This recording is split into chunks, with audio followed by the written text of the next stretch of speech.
November is the month for men. Minsan tinatawag din itong Movember o No Shave November dahil nagsimula ito bilang kampanya sa Australia kung saan nagpapatubo ng bigote ang mga lalaki para mapag-usapan ang men's health. Ngayon, isa na itong global movement na tumututok sa pisikal at mental na kalusugan at sa mga isyung matagal nang kinikimkim ng mga kalalakihan.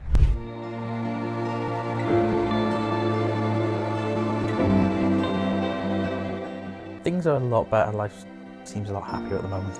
Para sa karamihan ng mga Pilipino, trabaho, pamilya at responsibilidad ang prioridad. Pero sa sobrang pag-aasikaso sa lahat, nakakalimutan na nating itanong, okay pa ba ako?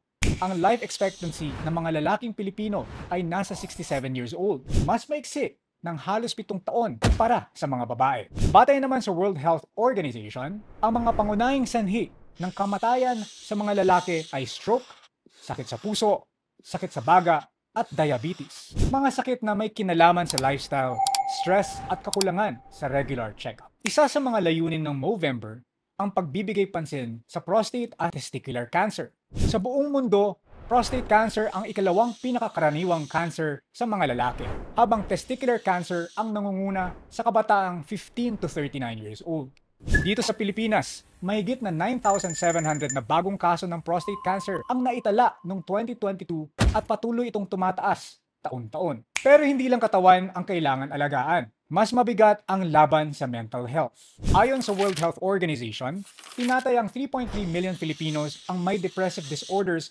batay sa 2017 data na nilathala sa isang ulat noong 2021. Karamihan sa mga lalaki ay hindi humihingi ng tulong o ayaw magsalita tungkol dito.